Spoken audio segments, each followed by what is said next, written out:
Que la paz de Jesús esté contigo. Te saluda tu amigo y servidor Hugo Maciel de la comunidad evangelizadora La Peña, predicador católico de la diócesis de San Lorenzo, Paraguay.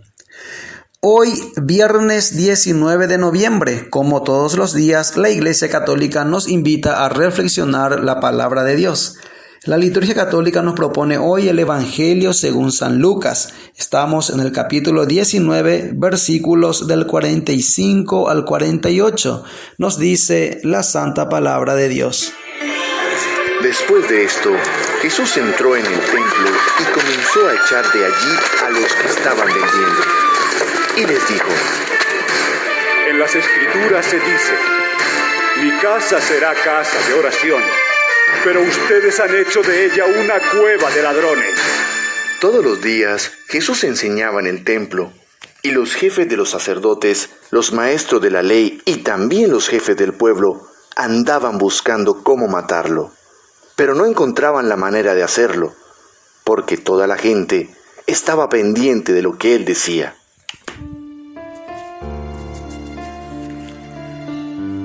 Capítulo 19, final del capítulo 19 del Evangelio según San Lucas.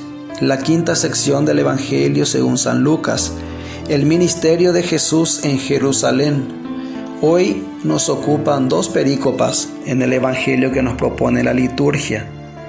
La primera perícopa es la expulsión de los vendedores del templo. Y la segunda, Jesús enseña en el templo. Recordemos, Jesús acaba de entrar a Jerusalén y lo primero que hace Jesús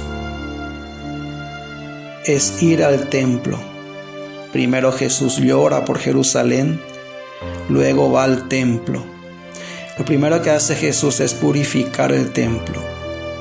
Nos demuestra un celo santo por la casa de Dios. Cuánto respetaba Jesús el lugar santo. Ciertamente en la época de Jesús, la fe de Israel, el pueblo que Dios adoptó, creó, formó, escogió, para que fuera suyo, donde Él se manifestó todo su plan de salvación, todo el plan de salvación. La promesa estaba en Israel, la tribu de Judá, los judíos. Pero ciertamente, como dice hoy Jesús, el centro, el corazón de Israel, el corazón, el centro del culto de Israel, que era el templo, lo más sagrado que tenía en aquella época Jerusalén, lo más sagrado que tenía el pueblo de Dios, que es el templo, este templo material donde supuestamente y entre comillas estaba la presencia de Dios mismo, bajaba la Shekinah de Dios, porque ahí se realizaba el único culto de adoración a Dios, autorizado y pedido por el mismo Dios. Ahí se hacían oraciones y se hacía el culto de adoración a Dios. Y Jesús siente un celo por la casa de su Padre.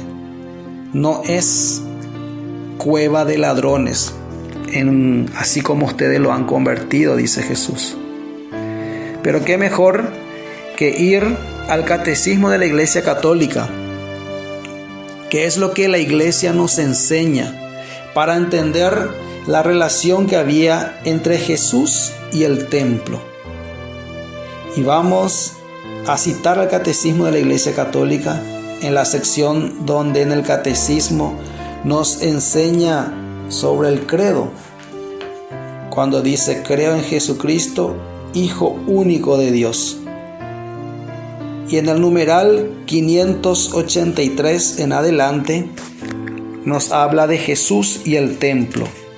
Cito Catecismo de la Iglesia Católica, numeral 583 en adelante.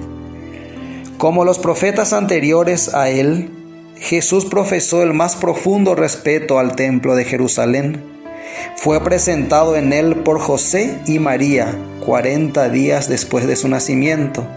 A la edad de 12 años decidió quedarse en el templo para recordar a sus padres que se debía a los asuntos de su padre. Durante su vida oculta, subió allí todos los años, al menos con ocasión de la Pascua.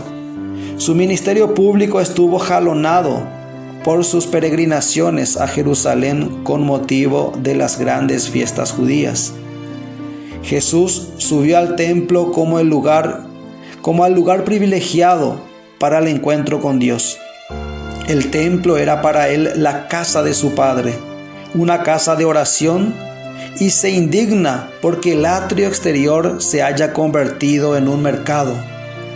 Si expulsa a los mercaderes del templo, es por celo hacia las cosas de su Padre. No hagáis de la casa de mi Padre una casa de mercado. Sus discípulos se acordaron de que estaba escrito: el celo por tu casa me devorará. Salmo 69:10, Juan 2:16-17. Después de su resurrección, los apóstoles mantuvieron un respeto religioso hacia el templo. Jesús anunció, no obstante, en el umbral de su pasión, la ruina de ese espléndido edificio del cual no quedará piedra sobre piedra. Hay aquí un anuncio de una señal de los últimos tiempos que se van a abrir con su propia Pascua. Pero esta profecía pudo ser deformada por los falsos testigos en su interrogatorio en casa del sumo sacerdote y serle reprochada como injuriosa cuando estaba clavado en la cruz. Lejos de haber sido hostil al templo, donde expuso lo esencial de su enseñanza, Jesús quiso pagar el impuesto del templo asociándose con Pedro, a quien acababa de poner como fundamento de su futura iglesia. Aún más, se identificó con el templo presentándose como la morada definitiva de Dios entre los hombres. Por eso, su muerte corporal anuncia la destrucción del templo, que señalará la entrada en una nueva edad de la historia de la salvación. Llega la hora en que ni en este monte ni en Jerusalén adoraréis al Padre. Juan 4:21. También el Catecismo de la Iglesia Católica nos enseña lo que tiene que ver con Jesús y la fe de Israel en el de Dios, el único y Salvador. Ahora vamos a leer del Catecismo: Jesús y la fe de Israel en el Dios único y Salvador. Numeral 587 en adelante, cito: si la ley y el templo de Jerusalén pudieron ser ocasión de contradicción entre Jesús y las autoridades religiosas de Israel, la razón está en que Jesús, para la redención de los pecados, obra divina por excelencia, acepta ser verdadera piedra de escándalo para aquellas autoridades. Jesús escandalizó a los fariseos comiendo con los publicanos y los pecadores, tan familiarmente como con ellos mismos, contra algunos de los que se tenían por justos y despreciaban a los demás. Lucas 18:9. Jesús afirmó: no he venido a llamar a conversión a justos, sino a pecadores. Lucas 5:32. Fue más lejos todavía al proclamar frente a los fariseos que, siendo el pecado una realidad universal, los que pretenden no tener necesidad de salvación se ciegan con respecto a sí mismos. Jesús escandalizó sobre todo porque identificó su conducta misericordiosa hacia los pecadores con la actitud de Dios mismo con respecto a ellos. Llegó incluso a dejar entender que compartiendo la mesa con los pecadores, los admitía al banquete mesiánico. Pero es especialmente al perdonar los pecados cuando Jesús puso a las autoridades de Israel ante un dilema. Porque, como ellas decían, justamente asombradas, ¿quién puede perdonar los pecados sino solo Dios? Marcos 2:7. al perdonar los pecados, o bien Jesús blasfema porque es un hombre que pretende hacerse igual a Dios, o bien dice verdad y su persona hace presente y revela el nombre de Dios. Solo la identidad divina de la persona de Jesús puede justificar una exigencia tan absoluta como esta: el que no está conmigo está contra mí. Mateo 12:30. Lo mismo cuando dice que él es más que Jonás, más que Salomón. Mateo 12:41 al 42. Más que el templo, cuando recuerda refiriéndose a que David llama al Mesías su Señor, cuando afirma: antes que naciese Abraham, yo soy. Juan 8:58. E incluso el Padre y yo somos una sola cosa. Juan 10:30. Jesús pidió a las autoridades religiosas de Jerusalén creer en Él en virtud de las obras que su Padre en Él realizaba. Pero tal acto de fe debía pasar por una misteriosa muerte, asimismo para un nuevo nacimiento de lo alto, atraído por la gracia divina. Tal exigencia de conversión frente a un cumplimiento tan sorprendente de las promesas permite comprender el trágico desprecio del Sanedrín al estimar que Jesús merecía la muerte como blasfemo. Sus miembros obraban así tanto por ignorancia como por el endurecimiento de la incredulidad. En resumen, Jesús no abolió la ley del Sinaí, sino que la perfeccionó de tal modo que reveló su más profundo sentido y satisfizo por las transgresiones contra ella.